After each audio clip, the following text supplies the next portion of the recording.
అయితే 5.53% ఆదివాసులు రాష్ట్రంలో ఉన్నారు.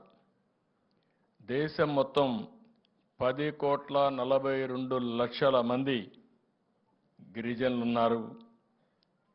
ఆఫ్రికా తర్వాత ప్రపంచంలో 2వ స్థానంలో గిరిజనులు ఉండే దేశం భారతదేశం. ఇంకొక పక్కన దేశం మొత్తం 8.6% గిరిజనులు ఉండే పరిస్థితి ఉంది.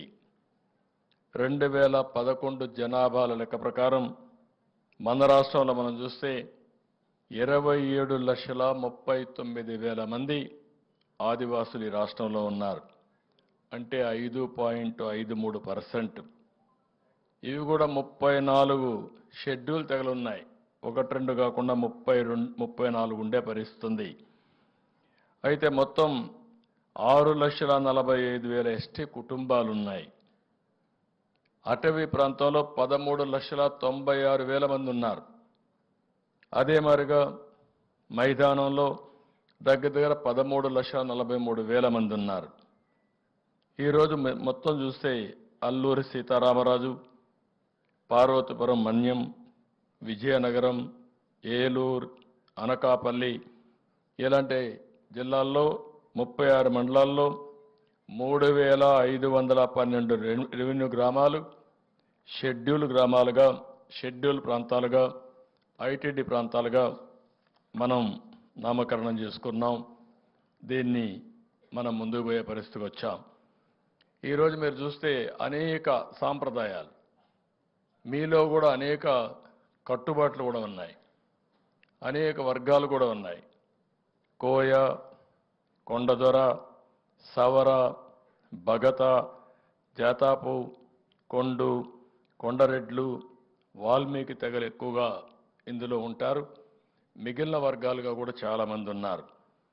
అదే ప్లెయిన్ ఏరియాకు వస్తే, మైదానానికి వస్తే యానాదులు, ఎరుకల, సుగాలి, చెంచులు ఇలాంటి చాలా వర్గాలు ఇంకా ఉన్నాయి. అంటే మొత్తం ఇవన్నీ చూసినప్పుడు అటు మైదానం, ఇటు ఏజెన్సీ ప్రాంతాల్లో సమానంగా ఉన్నారు. కానీ మైదానంలో ఉండే వాళ్ళ జీవన ప్రమాణాలు కూడా అంతంత మాత్రమే ఉన్నాయి. ఇది చాలా బాధాకరం అని చెప్పి కూడా నేను మీకు తెలియజేస్తున్నా. ఏజెన్సీ ఏరియాలో ఉండే వాళ్ళ జీవన ప్రమాణాలు ఇంకా ఒక విధంగా చెప్పాలంటే కనీసం రోడ్లు కూడా లేకుండా అవస్థపడతా ఉంటే, మామూలుగా అందరితో సమానంగా నివసించే మైదాన ప్రాంతంలో ఉండే గిరిజనుల పరిస్థితి కూడా అధ్వానంగా ఉండే పరిస్థితి వచ్చింది. ఇవన్నీ చూసిన తర్వాత మీరు ఒక్క విషయం గుర్తుపెట్టుకోవాలి. సమైక్య ఆంధ్రప్రదేశ్లో చైతన్యం అనే ఒక కార్యక్రమం తీసుకొచ్చాను.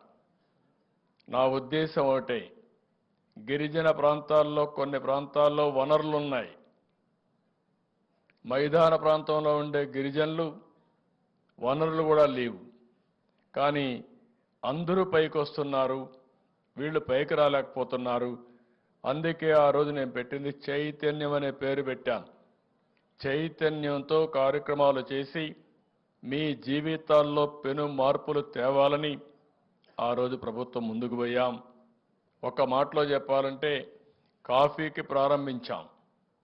అదే మాదిరిగా ఎక్కడెక్కడ ఎలాంటి అవకాశాలుంటే ఆ అవకాశాలన్నీ అందిపుచ్చుకుని ఈరోజు ఏజెన్సీ ఏరియా ఉంది. ఇప్పుడు నేను చూశాను, చాలామంది ఆర్గానిక్ ఆహార పదార్థాలు పండిస్తారు. ఏమాత్రం ఎరువు వేయకుండా ఆరోగ్యానికి అవసరమైనటువంటి ఆహార ధాన్యాలు పండిస్తారు, చిరుధాన్యాలు పండిస్తారు. కొంతమంది అడవుల్లో ఉండే బ్రహ్మాండమైనటువంటి ఆహార ధాన్యాలు కూడా, ధాన్యాలే కాకుండా మన ఉత్పత్తి చేసే అడవుల్లో దొరికే వస్తువులైతే అనేక విధాలుగా ఉపయోగపడతాయి. అంటే మెడిసినల్ వాల్యూ ఉండే చాలా వస్తువులు ఈ యొక్క ఫారెస్ట్ ఏరియాలో దొరుకుతుంది.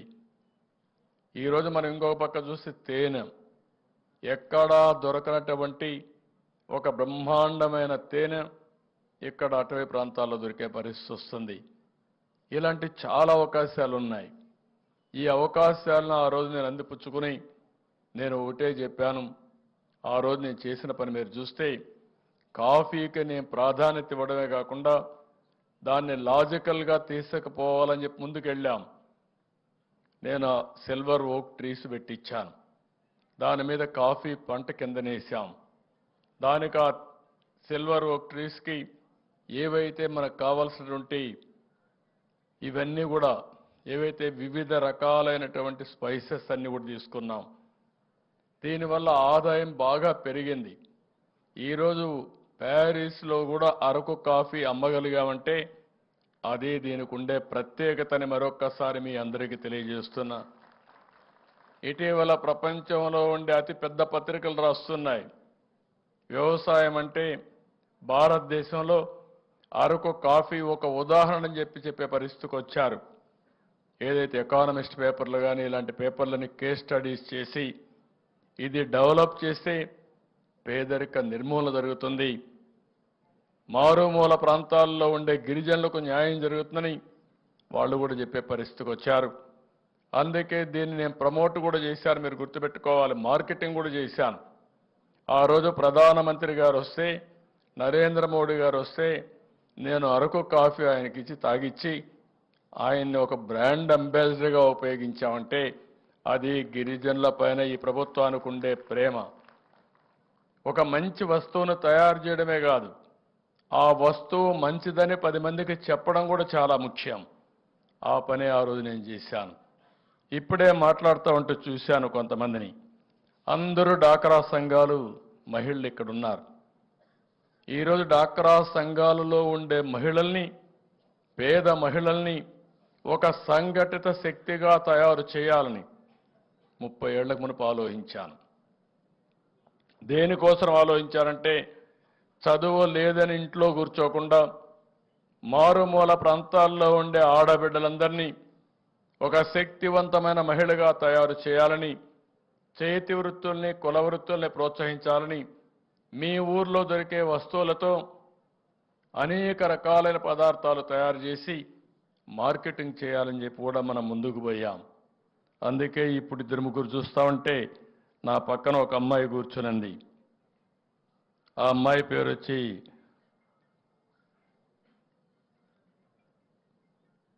సవరపు పావని, ఇంటర్మీడియట్ ఏజెన్సీ ఏరియాలో రంపచోడవరం నుంచి వచ్చింది. నేను అడిగాను, 2 పిల్లలు, డాక్రా సంఘ సభ్యురాలు, రోజుకు 300 నుంచి 500 రూపాయలు సంపాదిస్తుంది కుట్టు మిషన్ పెట్టుకొని. 2 పిల్లల్ని బాగా చదివిస్తూ ఉంది. ఆ రోజు పెట్టినటువంటి డాక్రా సంఘాలు ఒక స్థాయికి వచ్చాయి, ఆ స్థాయిలో ఆగిపోయే పరిస్థితి వచ్చింది. ఇప్పుడే మీరు చూశారు, బుల్లెమ్మ మల్టీగ్రెయిన్ బిస్కెట్స్ తయారు చేశారు. తెలుగుదేశం హయాంలో 12 లక్షల వరకు అమ్మారు. ఆదరణ లేకపోతే 2 లక్షలకు పడిపోయింది. అంటే అది కూడా కొనేవాళ్ళు లేరు. అంటే ఇక్కడ మీరందరూ గుర్తుపెట్టుకోవాల్సింది, ఏ పని చేసినా అనునిత్యం సాధన చేస్తూ ఇంకా నైపుణ్యాన్ని పెంచుకుంటూ మీకు ఎప్పటికప్పుడు ప్రభుత్వాలు దోహదం చేస్తే తద్వారా మీ ఆదాయం పెరిగే పరిస్థితి వస్తుంది. అదే నేను ఆ రోజు ఆలోచించాను. కనీసం 12 లక్షలు ఆ రోజు టర్నోవర్ ఉంటే ఒక 5-10 ఏళ్లలో అది 50 లక్షలు, 1 కోటి రూపాయలు అయి ఉండాలి. దాని ఆదాయం కూడా అదే మాదిరిగా పెరగాలి. ఆదాయం పెరిగి ఎవరైతే ఈ పనిలో ఉంటారో వాళ్ళందరికీ కూడా జీవనోపాధి రావాలి, జీవన ప్రమాణాలు పెరగాలి. అలాంటి కార్యక్రమాలు చేయాలని చెప్పి మనం ముందుకు పోయాం. ఈరోజు ఇంకొక పక్కన ఇక్కడ చూస్తే ఎవరైతే జ్యోతి స్విచ్చింగ్ ఒక 15-12 మిషన్లు పెట్టుకొని చేశారు. ఎప్పుడైతే ఈ ప్రభుత్వం వచ్చిన తర్వాత ఆదరణ లేదో ఒక లంబాడా మహిళ ఒక ఆదర్శంగా చేయాలని చెప్పి ఆలోచించింది. జీవితంలో పైకి రావాలని ఒక ప్రగాఢమైన ఆకాంక్ష ఉంది. కష్టపడ్డారు, కానీ ఏమాత్రం కూడా కష్టాలు వచ్చినప్పుడు గైడ్ చేసేవాళ్ళు లేకపోతే వాళ్ళకి ఏమాత్రం సహకరించేవాళ్ళు లేక పూర్తిగా దెబ్బతిన్నారు. ఇంకో పక్కన మీరు ఇప్పుడే చూశారు, ఏకుల రవి, ఇతను యానాది. నేను అప్పుడప్పుడు అనిపిస్తుంది, మైదానంలో ఉండే యానాదులు కానీ, మైదానంలో ఉండే చెంచులు కానీ, మైదానంలో ఉన్న లంబాడలు కానీ అందరికంటే కూడా వెనుకబడి ఉన్నారు. దీనికి కారణం మనందరం ఆలోచించాల్సిన అవసరం ఉంది. నేను చూశాను, ఎక్కడైతే యానాదులైతే నెల్లూరు జిల్లా, ప్రకాశం జిల్లాలో ఎక్కువ ఉంటారు, తిరుపతి జిల్లాలో కూడా ఎక్కువ ఉంటారు. నేను ప్రతి ఒక్క కులాన్ని, ప్రతి ఒక్క ప్రాంతాన్ని అధ్యయనం చేస్తున్నాను. దేనికోసం అధ్యయనం చేస్తున్నానంటే, ఎందుకు మీరు వెనుకబడి ఉన్నారు, మీ జీవితాల్లో మళ్ళీ వెలుగు తేవాలంటే ఏం చేయాలనో అవి చేయడం కోసం నేను దీనిపైన ప్రత్యేక శ్రద్ధ పెట్టానని చెప్పి కూడా నేను మీకు తెలియజేస్తున్నా. ఇప్పుడే మన్యం జిల్లా నుంచి మీరు చూశారు, సవరా తులసి 10th క్లాస్ చదివింది. చాలా బాగా మాట్లాడగలుగుతా ఉంది. కానీ ఆ అమ్మాయిని చూస్తే దగ్గర దగ్గర ఈరోజు కొన్ని మేకలు పట్టుకొని చిరుధాన్యాలు వ్యాపారం చేసుకొని ఆ రోజు ఇచ్చినటువంటి పట్టా ఇచ్చిన దాన్ని ఉపయోగించుకొని కొన్ని పంటలు వేసుకొని ముందుకు పోయే పరిస్థితికి వచ్చింది. తద్వారా కుటుంబాన్ని రన్ చేసుకుంటూ ఇప్పుడే ఆవిడ అడిగింది ప్రైమరీ హెల్త్ సెంటర్ కూడా కావాలి, ఇప్పించమని చెప్పి దగ్గర హాస్పిటల్ అడిగే పరిస్థితికి వచ్చారు. ఇవన్నీ కూడా ఉదాహరణలు మాత్రం. ఇక్కడికి వచ్చినప్పుడు నేను ఒక్క విషయం ఈ సందర్భంగా ప్రతి ఒక్కరికి తెలియజేస్తున్నా. ఈరోజు స్వాతంత్రం వచ్చి 78 సంవత్సరాలైంది. అందరూ అభివృద్ధి అయి ముందుకు పోతున్నారు. కానీ ఆ అభివృద్ధిలో వెనుకబడిపోయింది గిరిజనులు వెనుకబడ్డారు, ఆదివాసులు వెనుకబడ్డారు, షెడ్యూల్ కులాలు వెనుకబడ్డారు, బీసీలు బాగా వెనుకబడిపోయే పరిస్థితికి వచ్చారు. ఇంకొక పక్కన మీరు ఒకసారి చూస్తే ఈ యొక్క ఆదివాసుల్లో ఎంఎంఆర్ కానీ ఐఎంఆర్ అంటే పుట్టిన పిల్లలు ఎక్కువ మంది చనిపోతున్నారు. పుట్టిన పిల్లలు వచ్చినప్పుడు తల్లులు కూడా చనిపోయే పరిస్థితికి వస్తున్నారు. ఇది మంచి పరిణామం కాదు. దీని మీద మనం శ్రద్ధ పెట్టాల్సిన అవసరం, తగ్గించుకోవాల్సిన అవసరం ఉంది. అయితే ఇంకొక పక్కన సంతానోత్పత్తి మీరు చూస్తే మన రాష్ట్రంలో రోజు రోజుకు జనాభా తగ్గిపోయే పరిస్థితికి వస్తూ ఉంది. అంటే మామూలుగా మీరు ఆలోచిస్తే 2.1 ఒక మహిళ జీవిత కాలంలో ఇద్దరు కంటే కూడా ఎక్కువ జన్మనిస్తే ఈ యొక్క పాపులేషన్ జనాభా ఇదే మరి మేనేజ్ అవుతుంది. కానీ ఈరోజు రాష్ట్రంలో 1.7కు వచ్చారు, లేకపోతే 1.5కు వచ్చారు. అంటే రాబోయే రోజుల్లో ముసలి వాళ్ళు ఎక్కువ అవుతారు, పిల్లల సంఖ్య తగ్గిపోతుంది, సంపాదించేవాళ్ళు కూడా ఉండరు, కడాన ఆధారపడేవాళ్ళు పెరిగిపోతాం. కానీ శుభ పరిణామం గిరిజనుల మాత్రం ప్రస్తుతానికి 2.1% ఉంది. అంటే ప్రతి ఒక్క మహిళ ఇద్దరు పిల్లలకి పైన జన్మనిచ్చే పరిస్థితి ఉంది. ఇది శుభ పరిణామం. ఇటీవల కాలంలో నేను మాట్లాడుతున్నాను, మన పిల్లలు మనకు ఆస్తి. పిల్లల్ని బాగా చదివిస్తే మనం కష్టంలో ఉన్నప్పుడు కానీ పెద్ద అయిన తర్వాత కానీ మనల్ని చూసుకునే శక్తి ఉంటుంది. దీనికి దోహదం చేయాలని చెప్పి నేను చాలా స్పష్టంగా చెప్తున్నాను. ఇంకో పక్కన మీరు చూస్తే దేశంలో తలసరి ఆదాయం ఒక సంవత్సరంలో దేశంలో తలసరి ఆదాయం చూస్తే 1,72,000. ఆంధ్రప్రదేశ్లో తలసరి ఆదాయం 2,20,000, అది కూడా తక్కువే. తెలంగాణలో మీరు చూస్తే 3,20,000 ఉంది. అక్కడ మనం చేసిన అభివృద్ధికి ముందుకు పోయే పరిస్థితికి వచ్చారు. కానీ గిరిజన ప్రాంతంలో ఆదివాసులకి 1,25,000. అంటే మైదానంలో ఉండే వాళ్ళకంటే ఇతరుల కంటే మీ ఆదాయం ₹1,00,000 తక్కువ ఉంది, సగమే ఉంది. ఇది సమంజసం కాదని కూడా మీకు తెలియజేస్తున్నా. దీనిపైన శ్రద్ధ పెడతాం, పేదవాళ్ళపైన శ్రద్ధ పెడతాం. అందుకే నేను ఒక మాట అన్నాను, గిరిజనులు పేదరికంలో పుట్టి పేదరికంలో చనిపోతున్నారు. ఆర్టిఫిషియల్ ఇంటెలిజెన్స్ గురించి మాట్లాడుతున్నాం, ఇంకా డోలే మూతలు కనపడుస్తున్నాయి. ఇది చాలా దురదృష్టకరం. ఇవన్నీ కూడా మనం రూపుమాపుకోవాల్సిన అవసరం ఉందని చెప్పి కూడా నేను మీకు తెలియజేస్తున్నా.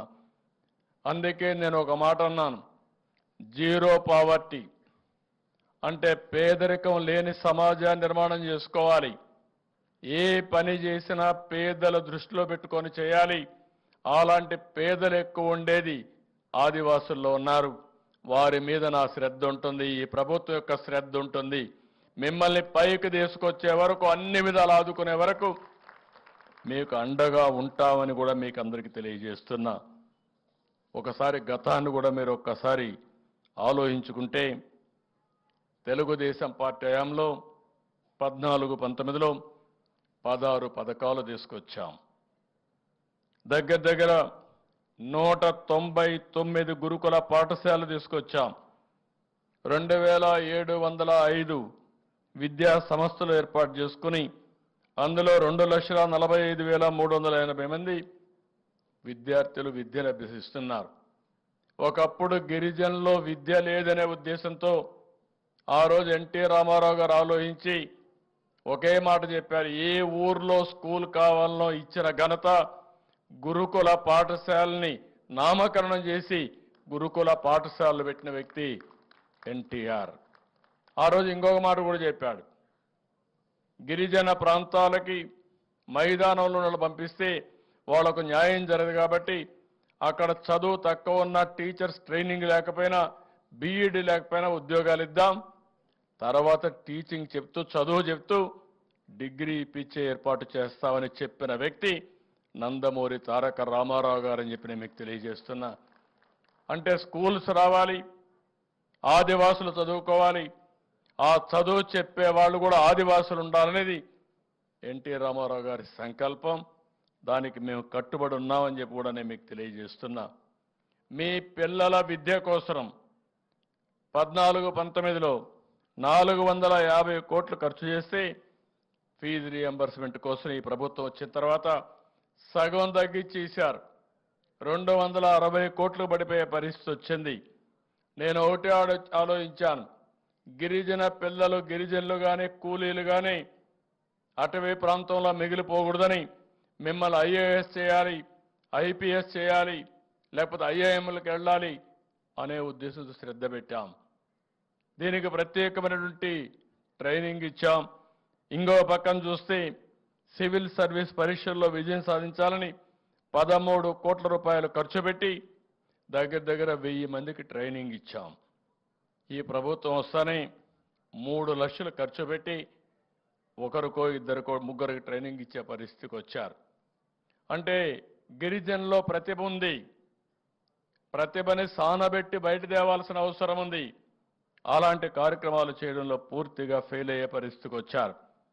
మీరిక్కడే కాదు, అంబేద్కర్ ఓవర్సీస్ విద్యా విధానాన్ని పెట్టి గిరిజన పిల్లలకి 20 లక్షలు, ఆ ప్రాంతంలో 10 లక్షల డబ్బులు ఇచ్చి విదేశాల్లో బెస్ట్ యూనివర్సిటీస్కి పంపించాం.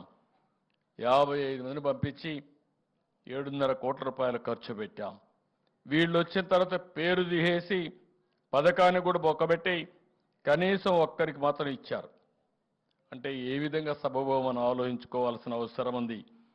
ఇది కాకుండా మీరు చూస్తే ఆ రోజు ఇంకొక పక్క బెస్ట్ అవైలబుల్ స్కూల్స్ ఉన్నాయి, కార్పొరేట్ స్కూల్స్ ఉన్నాయి.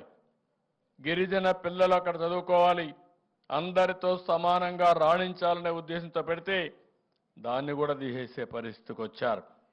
ఇంకో పక్కన మీరు ఒకసారి చూస్తే ఎస్టీలకు ఆ రోజు గిరిపుత్రిక కింద నేను 9,222 మందికి 56 కోట్ల రూపాయల ఆర్థిక సహాయం చేశాం. పెళ్లి నిశ్చయమవుతానే ఏ మాత్రం కూడా మీకు దిగులు లేకుండా మీకు డబ్బులు ఇచ్చి పెళ్లి జరిపించిన పార్టీ తెలుగుదేశం పార్టీ అని చెప్పి కూడా నేను మీకు తెలియజేస్తున్నా. అలాంటిది ఈరోజు చూస్తే పూర్తిగా దీనికి కూడా నీరుగారు చేసే పరిస్థితికి వచ్చారు. ఆ రోజు గిరిజనుల్లో ఎవరైనా చనిపోతే మట్టి ఖర్చుకు డబ్బులు ఇచ్చాం. 5 లక్షల రూపాయలు చంద్రన్న భరోసా కింద మీకు ఆర్థిక సహాయం చేసిన పార్టీ తెలుగుదేశం పార్టీ. ఎవరన్నా చనిపోతే దిక్కు లేదని బాధపడకుండా ప్రభుత్వం అండగా నిలిచాం. మీలో చాలామంది ఆ రోజు డోలీలు తీసుకొని ఎన్నో కిలోమీటర్ల తరబడి నడిచి వచ్చేవాళ్ళు. అది నాకు చాలా బాధ కలిగింది. మేము అంబులెన్సులు పెట్టాం. అంబులెన్సులన్నీ రోడ్డు మీద తిరగగలుగుతాయి. గిరిజన ప్రాంతంలో ఆదివాసులు ఉండే కొన్ని మారుమూల ప్రాంతాల్లో కనీసం ఈ యొక్క 4 వీలర్స్ రావు. అందుకని ఆలోచించి నేను 2 వీలర్స్తో అంబులెన్సెస్, ఫీడర్ అంబులెన్సెస్ పెట్టాను. ఫీడర్ అంబులెన్స్ అంటే ఎక్కడో గూడెం ఉంటుంది. ఆ గూడెం నుంచి మెయిన్ రోడ్డుకు వస్తే అక్కడ అంబులెన్స్ రెడీగా ఉంటుంది. ఇది తేవాలంటే స్కూటర్ని ఫీడర్ అంబులెన్స్లుగా చేసి మీరు అక్కడి నుంచి తీసుకొచ్చే సౌకర్యం పెడితే ఈ మధ్య కాలంలో డోలీల్లో మోసుకొస్తున్నారు. ఆరోగ్యం బాగాలేకపోతే మోసుకొస్తున్నారు. ఎవరైనా కానీ డెలివరీకి రావాలంటే, ప్రసూతి చేయాలంటే, హాస్పిటల్కి రావాలంటే అక్కడి నుంచి మోసుకొస్తామంటే దారి మధ్యలో వాగుల దగ్గరో, చెట్టు దగ్గరో, పుట్ట దగ్గరో, శ్మశానం దగ్గరో డెలివరీ చేసే పరిస్థితి వచ్చారంటే, అక్కడే జన్మనిచ్చే పరిస్థితి వచ్చారంటే ఏంటి కర్మ అని అడుగుతున్నా. ఏంటి దౌర్భాగ్యం అని అడుగుతున్నా. ఒక నాగరిక ప్రపంచంలో ఉన్నాం, ఆధునిక ప్రపంచంలో ఉన్నాం, కంప్యూటర్ యుగంలో ఉన్నాం.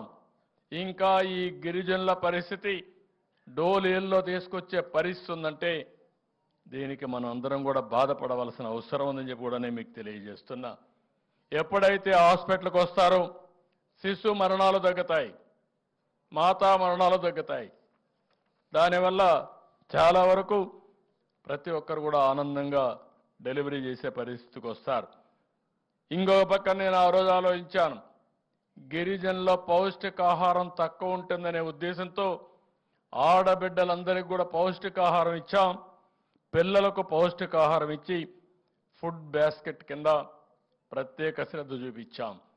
కడాన గిరిజన ఏరియాలో మస్కిటోస్ ఎక్కువ ఉంటాయనే ఉద్దేశంతో మస్కిటో నట్లు కూడా ఇప్పించాం. గిరిజనుల్లో పౌష్టికాహారం ఉండదు కాబట్టి మీకు బలహీనం అవుతారు.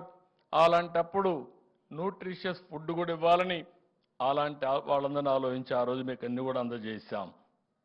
ఇవే కాకుండా ట్రైకార్ ద్వారా మీరు చూస్తే స్కిల్ డెవలప్మెంట్ కోసరం, ఉపాధి కోసరం, భూమి కొనుగోలు కోసరం 685 కోట్ల రూపాయలు ఖర్చు పెట్టాం. ఇది కాకుండా గిరిజన ప్రాంతంలో మొబైల్ టవర్స్ పెట్టాలని, మీకు కూడా ఆధునికమైన వస్తువులు రావాలని, సెల్ ఫోన్లు అంటే కొంతమందికే కాదు. ఇప్పుడు నేను పక్కన సెల్ ఫోన్ పెట్టుకున్నాను, టైం చూసుకుంటున్నాను, వార్తలు చూసుకోగలుగుతున్నాను. ఇలాంటి వసతి గ్రామీణ ప్రాంతాల్లో, మారుమూల ప్రాంతాల్లో ఉండే ఆదివాసులు కూడా రావాలని తెలుగుదేశం పార్టీ సంకల్పం. ప్రపంచంలో జరిగే విషయాలు ఆ రోజుకు ఆ రోజు మీరు తెలుసుకోవాలి. టెక్నాలజీ ద్వారా పేదరిక నిర్మూలన సాధ్యం. అలాంటి దానికోసం ఇవి పెడితే దీన్ని కూడా దెబ్బతీసే పరిస్థితికి వచ్చారు. నేను ఆ రోజు మీ అందరికీ ఉచిత కరెంట్ ఇచ్చాను. ఈరోజు వీళ్ళని చూస్తే పట్టణాల్లో నివసించే గిరిజనులకు ఇచ్చిన కరెంటు కూడా తీసేసి జగ్జీవన్ జ్యోతి కింద ఇచ్చిన పథకాన్ని రద్దు చేసే పరిస్థితికి వచ్చారు. ఇంకో పక్క ఏజెన్సీ ఏరియాలో బాక్సైట్ తవ్వకాలను మనం నిలిపేస్తే వీళ్ళు లేటరైట్ పేరుతో మళ్ళీ తవ్వకాలు కూడా ప్రవేశపెట్టే పరిస్థితికి వచ్చారు. ఏదేమైనా నేను ఒకటే మీ అందరికీ హామీ ఇస్తున్నా, నేను ఈ 5 ఏళ్లలో నిర్దిష్టమైన విధానాల ద్వారా గణనీయంగా పేదరిక నిర్మూలన, ఆదివాసుల్లో తెచ్చే బాధ్యత తెలుగుదేశం పార్టీ తీసుకుంటాం, ఎన్డీఏ తీసుకుంటాం కూడా హామీ ఇస్తున్నా. నిన్నే ఒక రివ్యూ చేశా.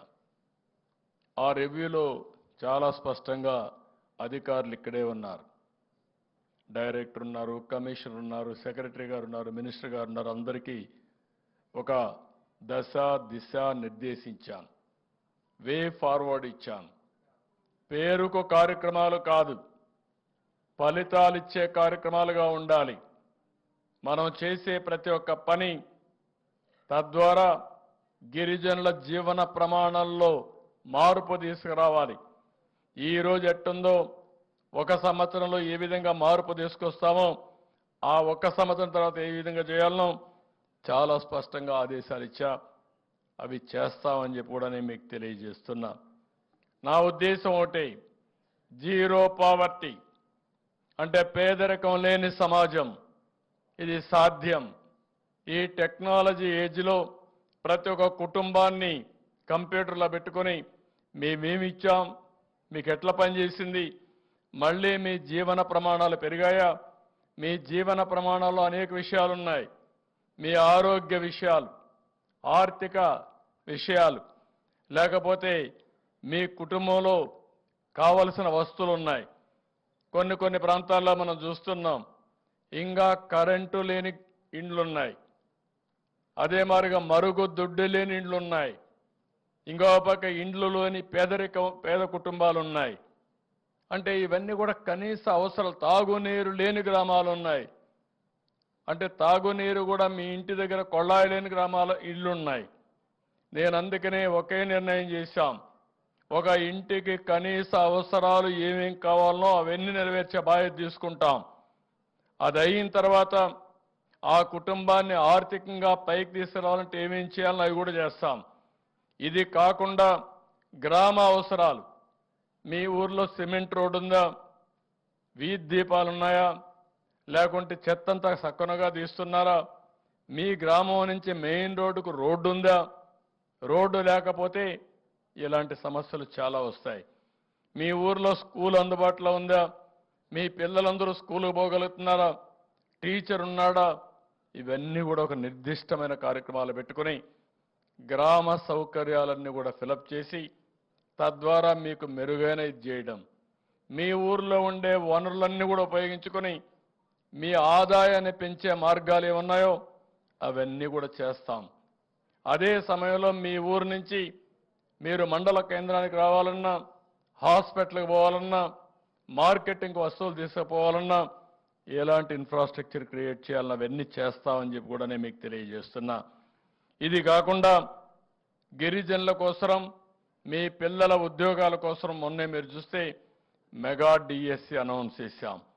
దీనికోసం విశాఖపట్నంలో గిరిజనులకు స్టడీ సర్కిల్ పెడతాం, మెగా డిఎస్సి కోచింగ్ సెంటర్ పెడతాం, విజయవాడ తిరుపతిలో కూడా పెడతాం.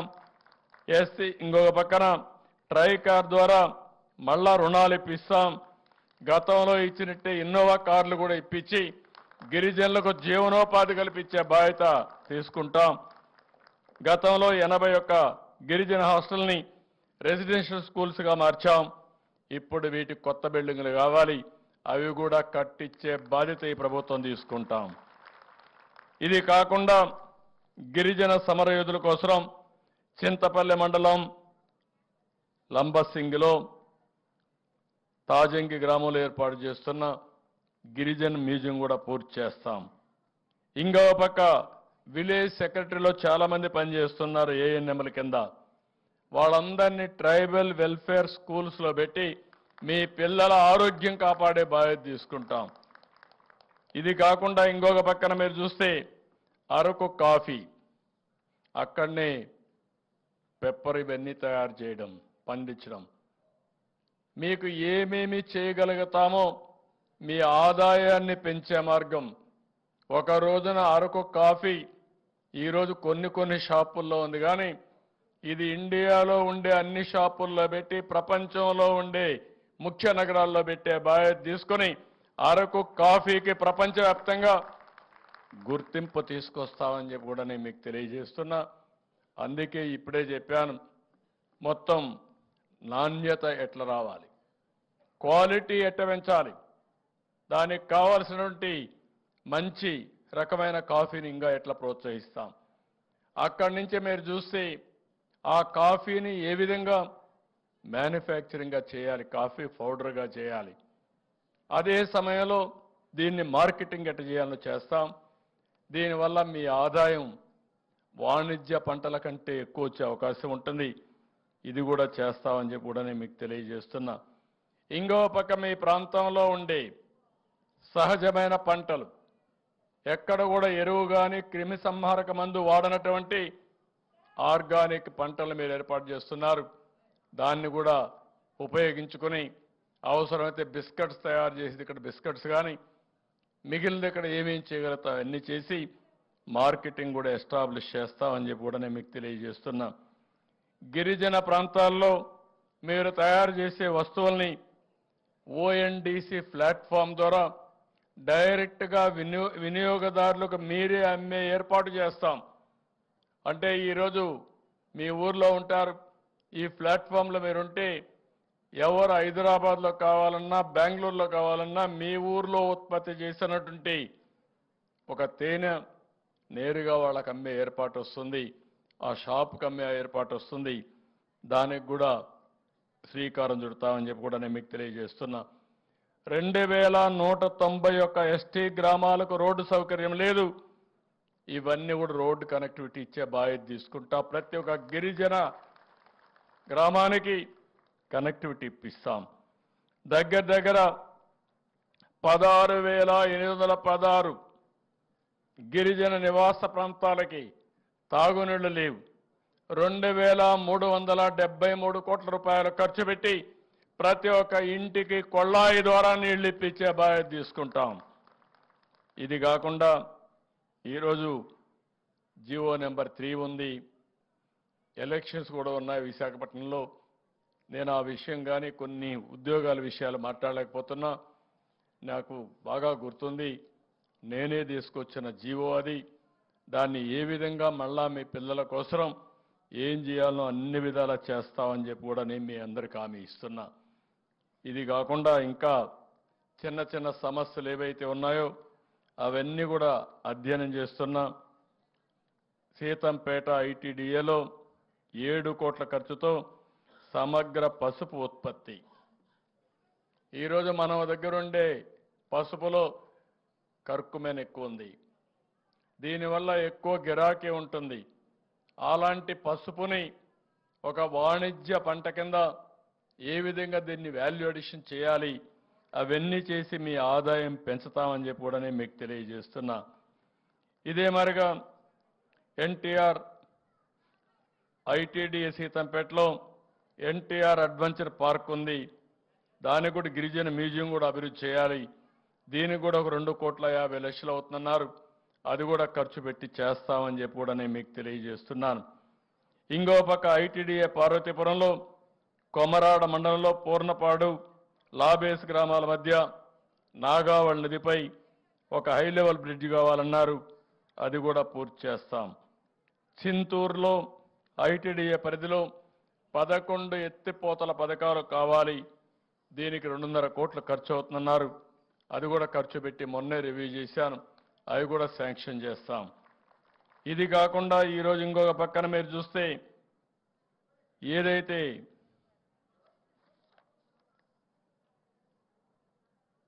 పాడేరులో మెడికల్ కాలేజ్ ఉంది, నేను అది కూడా నిర్ణయం చేశాం.